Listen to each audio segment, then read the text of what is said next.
Hi friends, எல்லாரும் எப்படி இருக்கீங்க? நல்லா இருக்கீங்களா? வெல்கம் பேக் டு காலிஸ் கிச்சன். இந்த நாள் இனிய நாளாகவே எனது வாழ்த்துக்கள். இன்னைக்கு நம்ம வீடியோவில் என்ன பார்க்க போறோம்னா, நான் எப்படி ரொம்ப ஈஸியாக 1000 சப்ஸ்கிரைபரை ரீச் பண்ணுறேன் அப்படின்றத நான் உங்ககிட்ட ஷேர் பண்ண போகிறேன். வாங்க வீடியோக்குள்ளே போகலாம். ஒரு லைக் போட்டு உள்ளே வாங்க வீடியோக்குள்ளே போகலாம். இப்போ தான் ஃபர்ஸ்ட் டைம் பார்க்குறீங்க அப்படின்னா நம்ம சேனலை சப்ஸ்கிரைப் பண்ணுங்கள். அப்போ தான் நான் போடுற ஒவ்வொரு வீடியோவும் உங்களுக்கு நோட்டிஃபிகேஷன் வரும். ஓகேங்களா? வாங்க வீடியோக்குள்ளே போகலாம். ஃபஸ்ட்டு நான் எப்படி யூடியூப் ஸ்டார்ட் பண்ணுறேன்றதை சொல்கிறேன். நான் ஒரு 4-5 வருஷத்துக்கு முன்னாடியே ஃபஸ்ட் ஒரு யூடியூப் சேனல் ஸ்டார்ட் பண்ணேன். இதே நேமில் தான் காலிஸ் கிச்சன்றதை ஸ்டார்ட் பண்ணேன். அதில் எனக்கு அவ்வளோ சப்ஸ்கிரைபர்ஸ்லாம் இல்லை. அது என்னோட தெரிஞ்ச ஃப்ரெண்டு, எங்கள் ஓனரு இவங்க மூலியமாக தான் நான் இது பண்ணேன். அதில் ஒரு 50 சப்ஸ்கிரைபர் இருந்தாங்க. அதுக்கப்புறம் அந்த வீடியோவை என்னால் தொடர்ந்து கன்டினியூ பண்ண முடியல. இந்த மாதிரி ஷார்ட்ஸ் போடணும், லாங் வீடியோ போடணும், யூடியூப் பற்றி எனக்கு நாலேஜ் அவ்வளோக்கா இல்லை. அப்புறம் நான் வேலைக்கு போகிறதுனால அதை நான் ஆரம்பிக்கணும்னு. ஆனால் என்னால் கன்டினியூ பண்ண முடியல. அப்புறம் எல்லாம் கிண்டல் பண்ண ஆரம்பிச்சிட்டாங்க, காலிஸ் கிச்சன் அப்படி இப்படின்னு சொல்லி. ஐயோ, எனக்கு ஒரு மாதிரி சையாக இருந்துச்சு. அதை அப்படியே நான் விட்டுட்டேன். திருப்பி ஒரு 2 வருஷம் கழித்து தான் நான் அந்த யூடியூப் சேனல் ஸ்டார்ட் பண்ணேன். எங்கள் ஃபேமிலி கொஞ்சம் காரைக்குடியில் போய் இருக்க வேண்டிய சூழ்நிலை வந்துச்சு. அங்கே பார்த்தீங்க அப்படின்னா நான் தான் மெயினாக சமைக்க வேண்டியதாக இருந்துச்சு. ரெகுலராக நான் தான் சமைக்கணும். அப்புறம் அங்கேயும் போய் என்னால் வீட்டில் இருக்க முடியல. ஒர்க் பண்ணுறதுக்கு ஜாப்புக்கு தான் போனேன். அங்கே போனோம்னு பார்த்தீங்கன்னா நம்ம எப்போ பார்த்தாலும் மதியானம்லாம் ஃப்ரீயாக தான் இருப்போம். செல்லு நோண்டி நோண்டி எனக்கு தலை தான் வலிக்க ஆரம்பிச்சிச்சு. அப்புறம் ஃப்ரீ டயத்தில் செல்லு பார்த்துட்டே தானே இருப்போம். அப்புறம் தான் இப்போ பிள்ளைங்க அப்படின்னா வேறு ஏதாச்சும் பார்ப்பாங்க. நம்ம கல்யாணம்னவங்க என்ன பார்ப்போம், என்ன சமைக்கிறது, எப்படி சமைக்கிறது தெரியாதவங்க அதை தானே பார்ப்போம். அப்படி பார்க்கும்போது நான் நாளைக்கு என்ன குழம்பு வைக்கணும் அப்படின்றத நான் இன்றைக்கி வீடியோவில் பார்த்து வச்சுருவேன். அப்படி பார்த்துட்டு இருக்கும்போது தான் விட்டதை ஏன் நம்ம யூடியூப் திருப்பி ஸ்டார்ட் பண்ணக்கூடாது, ரெகுலராக நம்ம தான் சமைக்கிறோம்ல, அப்போ நமக்கு கண்டென்ட் கிடைக்கும்ல அப்படின்னு சொல்லிட்டு தான் திங்க் பண்ணேன். ஃபஸ்ட்டு நம்ம யூடியூப் ஸ்டார்ட் பண்ணணும் அப்படின்னா நீங்கள் கண்டென்ட் சூஸ் பண்ணணும். ரெகுலராக நம்ம தொடர்ந்து வீடியோ போடுறதுக்கு கண்டென்ட் கண்டிப்பாக தேவை. அதை ஃபஸ்ட்டு சூஸ் பண்ணணும். நான் கிச்சன் தான் சூஸ் பண்ணேன். ஏன்னா அதுதான் என்னால் ரெகுலராக பண்ண முடியும். டெய்லி வேலைக்கு போகிறோமா, சமைக்கிறோம், அதை தான் நம்மளால் எடுக்க முடியும். அதான் சூஸ் பண்ணேன். சரின்னு சொல்லிட்டு எல்லாம் ரெடி பண்ணலாம்னு சொல்லிட்டு ரெடி பண்ணிட்டேன். அதுக்கப்புறம் எனக்கு ஃபுல் சப்போர்ட் யாருன்னு சொல்லி பார்த்தீங்கன்னா எனக்கு அம்மா. ஓகே, அம்மா எனக்கு எப்போவுமே ஃபுல் சப்போர்ட். அம்மா மட்டும்தான் எனக்கு ஃபுல் சப்போர்ட். அதுக்கப்புறம் என்னோடய ஃபேமிலி, என் தங்கச்சி, எங்கள் அத்தை எல்லாருமே எனக்கு ஃபுல் சப்போர்ட். மற்றபடி இதை தாண்டி அப்படின்னு சொல்லி பார்த்தா எனக்கு எந்த சப்போர்ட்டும் கிடையாது. நான் மட்டும்தான், எனக்கு எல்லாமே நான் மட்டும்தான். அப்புறம் அங்கே சேனல் ஓப்பன் பண்ணுறப்ப எங்கள் ஓனர் அக்கா எனக்கு ஃபுல் சப்போர்ட் பண்ணாங்க. பானுவுக்கு ஃபுல் சப்போர்ட் பண்ணாங்க. எந்த ஓனராவது என்ன சொல்கிறது, ஒய்ஃபை கனெக்ட் பண்ணி கொடுத்து நீ யூடியூப் சேனல் ஆரம்பி, நீ வீடியோ போடு அப்படின்னு சொல்லுவாங்களா? சொல்லவே மாட்டாங்க. செல்லலாம் ஆஃப் பண்ணி வச்சுட்டு கஸ்டமர் வராங்களான்னு பாருங்க தான் சொல்லுவாங்க. ஆனால் அந்த அக்கா எனக்கு ஃபுல் ஹெல்ப் பண்ணாங்க. அவங்களே ஒய்ஃபைலாம் கனெக்ட் பண்ணி கொடுத்து, நெட்டெல்லாம் எனக்கு ஃப்ரீ தான், வீடியோ எடிட் பண்ண சொல்லி கொடுத்து அவங்க ஃபுல் சப்போர்ட் பண்ணாங்க. உனக்கு நீ உன்னெல்லாம் பேசுகிற, நான் உனக்கு டேலண்ட் இருக்குது, உன்னால் முடியும் காலிஸு, நீ ட்ரை பண்ணு, ஒன்று மனம் தளரக்கூடாது, வீடியோ போடுறப்ப மனம் தளராத, உன்னால் முடிஞ்ச அளவு நீ பண்ணு அப்படின்னு சொல்லி சொன்னாங்க. அதுக்கப்புறம் தான் நான் வீடியோவே போட ஆரம்பித்தேன். ஃபஸ்ட்டு பார்த்தீங்க அப்படின்னா இந்த யூடியூப் சேனல் ஒரு சென்டிமெண்ட்டாக என்னோடய பிறந்தநாள் அன்னைக்கு தான் நான் ஸ்டார்ட் பண்ணேன். ஃபஸ்ட்டு யூடியூப் பற்றி எப்படி என்ன பண்ணணும் எல்லாமே நான் யூடியூப்பில் சர்ச் பண்ணி ஃபஸ்ட்டு வச்சுக்கிட்டேன். எவ்வளோ 1000 சப்ஸ்கிரைபர் வேணும், 4000 வாட்ச் அவர் வேணும், இதெல்லாம் எப்படி ரீச் பண்ணுறது, என்ன ஏதுன்ற எல்லா டீட்டெயில்ஸுமே நம்ம ஒரு வேலை தொடங்க போகிறோம் அப்படின்னா அதோட டீட்டெயில்ஸ் எல்லாம் ஃபஸ்ட்டு நம்ம கலெக்ட் பண்ணி வச்சுக்கணும். அதே மாதிரி தான் நானும் இதை கலெக்ட் பண்ணி வச்சுட்டேன். பார்த்திங்கன்னா டெய்லி ஒரு குறைஞ்சது ஒரு 3 ஷார்ட்ஸாவது போடணும்னு சொல்லியிருந்தாங்க. ஆனால் 3 ஷார்ட்ஸ் போடுறதெல்லாம் ரொம்ப ரொம்ப கஷ்டம்தான். எல்லோரும் நான் 1 மாதத்தில் ரீச் ஆனேன், 2 மாதத்தில் ரீச் ஆனேன்னு சொல்கிறாங்க. அது எனக்கு எப்படின்னு தெரியல. ஆனால் நான் ரீச் பண்ணுறதுக்கு எத்தனை நாள் ஆச்சுன்னு சொல்கிறேன். ஃபஸ்ட்டு நான் சமைக்கிறது எல்லாமே வீடியோ எடுத்துருவேன். கோலம் போடணும், அதுவும் நான் வீடியோ எடுத்துருவேன். அதை எடுத்துகிட்டு நான் வேலைக்கு போயிட்டு ஃப்ரீ டைம் மதியானம் ஃப்ரீயாக இருப்போம், அப்போ தான் நான் எடிட் பண்ணுவேன், வாய்ஸ் ஓவர் கொடுக்குறது. ஃபஸ்ட்டு நான் ஃபேஸ் காட்டாமல் தான் வீடியோ போட்டேன்.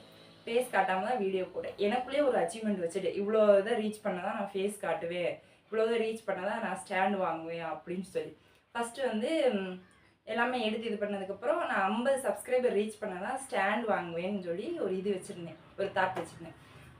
அது வந்து எப்படின்னு பார்த்தீங்கன்னா, தெரிஞ்சவங்க எல்லாத்தையுமே நான் சப்ஸ்கிரைபர் வேணால் பண்ணி விட்டுமே ஒரு 50 சப்ஸ்கிரைபர் வரைக்கும் 1 மாதம் ஆச்சு வந்து எனக்கு. 1 மாதத்தில் நான் 50 சப்ஸ்கிரைபர் தான் ரீச் பண்ணினேன். அப்போ வந்து ரீச் பண்ணேன்னு ஸ்டாண்ட் வாங்கிட்டேன் நான், குட்டி ஸ்டாண்டு. ஆனால் அதை யூஸ் பண்ணவே இல்லை இப்போ வரைக்கும். வாங்கினேன், ஆர்டர் பண்ணி வாங்கிட்டேன். அதுக்கப்புறம் ஃபஸ்ட்டு நான் சமைக்கிறதை எடிட் பண்ணி ஒரு சாங்கில் தான் போட்டுட்ருந்தேன். சாங்கில் போட்டுருவேன். அதுக்கப்புறம் கோலத்தை ஒரு ஷார்ட்ஸாக வந்து போட்டுருவேன். அப்புறம் நைட்டு நம்ம போய் திருப்பி சமைச்சு ரெடி பண்ணுவோம்ல, அது ஒரு ஷார்ட்ஸாக போட்டுருவேன். 3 ஷார்ட்ஸ் ஆயிடுச்சா. அப்புறம் நான் கடையில் வேலை செய்வேல, ஒர்க் பண்ணுவேல, அதெல்லாம் எடுத்து ஒரு ஷார்ட்ஸாக வந்து போட்டுருவேன். 4 ஷார்ட்ஸு குறைஞ்சது நான் ஒரு நாளைக்கு எப்படியாச்சும் ஒரு 4, 3, 2 அந்த மாதிரி அப்லோட் பண்ணுவேன். அதுக்கப்புறம் பார்த்தீங்க அப்படின்னா ஒரு நாளைக்கெல்லாம் வீடியோ போடாமல் கூட இருப்பேன். அதெல்லாம் ஒன்றும் பிரச்சனை இல்லை. தொடர்ந்து 1 மாதம் 2 மாதம் தான் போடாமல் இருந்தால் தான் நமக்கு வந்து சப்ஸ்கிரைபர் வரமாட்டாங்க. ரெகுலராக நம்மளால் எவ்வளோ வீடியோ போட முடியுமோ, நமக்கு எவ்வளோ டைம் இருக்கோ அதை வந்து நம்ம யூஸ் பண்ணி போட்டுக்கலாம். ஆனால் முழுக்க இதையே நம்பி இருக்கக்கூடாது. இதில் இன்ட்ரெஸ்ட் இருக்கிறவங்க, உங்களுக்கு இன்ட்ரெஸ்ட் இருக்குது அப்படின்னா நீங்கள் கண்டிப்பாக அதை செய்யலாம், தாராளமாக செய்யலாம், எந்த ஒரு பிரச்சனையும் வந்து கிடையாது. அப்படிதான் போட்டிருங்க. அதுக்கப்புறம் பார்த்தீங்கன்னா அங்கேருந்து இங்கே வந்துட்டோம். திருப்பி நான் வந்து அந்த யூடியூப் வந்து தொடர்ந்து கன்டினியூ பண்ணிக்கிட்டே இருந்தேன். எந்த ஒரு ப்ராப்ளம் வந்தாலும் நான் இதை வந்து பின்வாங்கக்கூடாது அப்படின்னு சொல்லிட்டு தான் நான் தொடர்ந்து கன்டினியூ பண்ணிட்டு இருந்தேன். அப்புறம் இங்கே வந்தோடனே பார்த்தீங்கன்னா 100 சப்ஸ்கிரைபர் வந்தாங்க. அதுக்கப்புறம் பார்த்தீங்க அப்படின்னா நான் வந்து காமெடி இந்த மாதிரிலாம் போட ஆரம்பித்தேன். அதில் வந்து சமைக்கிறது வந்து எடுக்க எனக்கு நேரம் இல்லை. அதனால் வந்து காமெடி இந்த மாதிரிலாம் போட ஆரம்பிச்சேன்னா இப்போ எனக்கு கொஞ்சம் கொஞ்சமாக சப்ஸ்கிரைபர் வந்து வர ஆரம்பிச்சிட்டாங்க. அதில் வந்து பார்த்தீங்கன்னா நான் ஒரு நாளைக்கு 10 வீடியோ போடுவேன். 10 காமெடி. டைம் இருக்கும்போதெல்லாம் சட்டு டக்கு டக்கு டக்கு டக்குன்னு போட்டுகிட்டே இருப்பேன். ஒரு சிலதில் பார்த்தீங்கன்னா நல்லா ரீச் ஆகும், சப்ஸ்கிரைபர் வந்து நிறைய கிடைப்பாங்க. அந்த மாதிரி போட்டிருந்தேன். அப்புறம் 100 சப்ஸ்கிரைபர் வந்துட்டாங்க எனக்கு. அடுத்த ஒரு மாதத்தில் 50, அப்புறம் மொத்தம் 100 சப்ஸ்கிரைபர் வந்துட்டாங்க. 100 சப்ஸ்கிரைபர் வந்த உடனே நான் என்ன பண்ணேன், ஃபேஸ் காட்டி வீடியோ போடுறேன் அப்படின்னு சொல்லி வச்சுருந்தேன். அதே மாதிரி 100 சப்ஸ்கிரைபர் வந்தோடனே கொஞ்சம் கொஞ்சமாக விளாக் எடுக்க ஆரம்பித்தேன். என்னோடய ஃபேஸை வந்து காட்டினேன். அதுக்கப்புறம் பார்த்தீங்கன்னா இதே மாதிரி தான் தொடர்ந்து 2 நாளுக்கு அப்புறம் இடையில 1 மாதம் வீடியோ போடாமல் கூட இருந்திருக்கிறேன். ஏதாவது ஃபேமிலி ப்ராப்ளம் அந்த மாதிரினா வீடியோ போடாமல் கூட இருந்திருக்கிறேன் நான். இருந்தாலும் கண்டினியூ பண்ணுவேன். 4 நாள் இருப்பேன், திருப்பி ரெக்கவர் ஆகி திருப்பி போட்டுட்ருப்பேன் நான். இந்த மாதிரி தான் போட்டிருக்கிறப்ப நம்ம சேனல் வந்து மானிட்டேஷன் ஆகணும் அப்படின்னா அந்த சாங்கில் மிக்ஸ் பண்ணி போடுறது, அது எனக்கு எப்படின்னு தெரில. ஷார்ட்ஸ்லாம் போடுறாங்க, அது எப்படின்னு எனக்கு தெரில. எனக்கு தெரிஞ்சது நான் வந்து சொல்கிறேன். மிக்ஸ் பண்ணி போடணும் அப்படின்னா வந்து சாங்கில் மிக்ஸ் பண்ணி போட்டால் அப்படின்னா ரீயூஸ்டு கண்டென்ட் ஆயிரும். அது வந்து உங்களுக்கு சேனல் வந்து மானிட்டேஷன் ஆகாது. உங்களோட ஓன் வாய்ஸு, உங்களோட ஓன் இது தான் போடணும்னு சொல்லி ஒரு இதில் கேள்விப்பட்டேன். யூடியூப்பில் தான் பார்த்தேன். ஐயோ, அப்போ நம்ம இத்தனை உழைச்சதெல்லாம் வேஸ்ட்டாக போயிருமே அப்படின்னு சொல்லிட்டு திருப்பி என்ன பண்ணேன், நான் 1000 சப்ஸ்கிரைபர் வந்து அதுக்கப்புறம் நான் ஒரு 500 அந்த மாதிரி வந்துச்சு. 500 வந்ததுக்கு அப்புறம் தான் நான் பெரிய ஸ்டாண்டே வாங்கினேன். அதுதான் வந்து இப்போ என்ன டெய்லியும் வந்து எடுத்துகிட்டு இருக்குது. அதில் தான் அதோட சப்போர்ட்டில் தான் நான் வந்து இப்போ டெய்லி வீடியோ எடுத்துகிட்ருக்கேன். பெரிய ஸ்டாண்ட் வாங்கினேன். ஒரு 500 சப்ஸ்கிரைபர் வந்து எப்படி ரீச் பண்ண ஒரு 3 மாதம் ஆச்சு.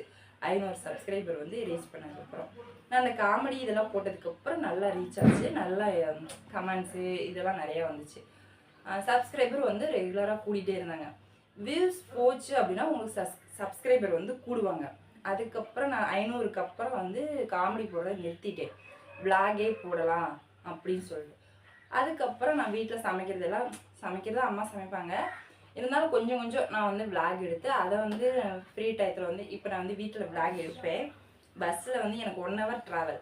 அதில் வந்து நான் எடிட் பண்ணுவேன். கடையில் போய் வாய்ஸ் ஓவர் கொடுப்பேன். முக்கால்வாசி வந்து என்னோட ஃபாலோவர்ஸ்க்குலாம் தெரியும். பஸ் சவுண்டு, கார் சவுண்டுலாம் கேட்டுகிட்டே இருக்கும். அது வந்து நான் கடை ஓப்பன் பண்ணுறதுக்கு முன்னாடியே போயிடுவேன். ஒரு 1/2 மணி நேரம் 1/4 மணி நேரம் அங்கே நிற்பேன். அப்போ வந்து வாய்ஸ் ஓவர் கொடுப்பேன். அதுதான் அந்த சவுண்டெல்லாம் எனக்கு தான் கேட்டு பழகி போச்சு அப்படின்னா என்னோடய சப்ஸ்கிரைபருக்கும் அந்த சவுண்டு கேட்டு பழகிருக்குன்னு நான் நினைக்கிறேன். அந்த மாதிரி தான் எடிட் பண்ணி நான் ஃப்ரீ டைத்தில் வந்து அப்லோடு பண்ணுவேன். இது பண்ணோம்னா இப்படி தான் நான் வந்து ரெகுலராக ரொட்டீன் போயிட்டு இருந்துச்சு. அப்புறம் அந்த விளாக் போட்டதுக்கப்புறம் அது வந்து பாட்டுனா அந்த பாட்டுக்காக கூட நமக்கு வந்து சப்ஸ்கிரைப் பண்ணுவாங்க. விளாக் அப்படின்னு சொல்கிறப்ப நம்மளை பிடிக்கணும், நம்ம போடுற கண்டென்ட் பிடிக்கணும், அதை பிடிச்சாதான் சப்ஸ்கிரைபர் பண்ணுவாங்க. அப்படி பார்த்தீங்க அப்படின்னா எனக்கு குறைஞ்சிச்சு. எப்படி சொல்கிறது, ஒரு வீடியோக்கு ஒரு சப்ஸ்கிரைபர் அந்த மாதிரி தான் வந்தாங்க. பரவாயில்ல, நம்ம திருப்பி திருப்பி பண்ண தான் வந்து நம்மளோட ஃபேஸ் பார்க்க தான் அவங்க வந்து பழகுவாங்க. அப்போ தான் நமக்கு வந்து பிடிக்கும், நம்மளாம் அவங்களுக்கு பிடிக்கும் அப்படின்னு சொல்லி தொடர்ந்து விளாக் எடுத்தோம் அப்படின்னா ஒரு நாளைக்கு 1, 2 இந்த மாதிரி தான் போட முடியும்.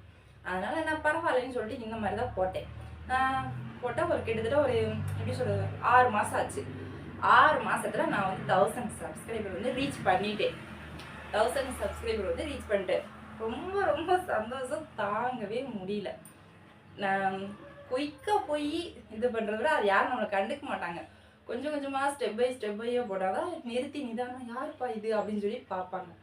அதுதான் நம்ம. சரிங்களா? நீங்களும் அதே மாதிரி யூடியூப் ஸ்டார்ட் பண்ணோம்னா கண்டிப்பாக ஸ்டார்ட் பண்ணுங்கள். 1000 சப்ஸ்கிரைபர் ரீச் பண்ணுறதுலாம் ரொம்ப ஈஸி. தயவு செஞ்சு மனம் தளராதீங்க. நீங்கள் பண்ணுறத யூனிக்காக பண்ணுங்கள்.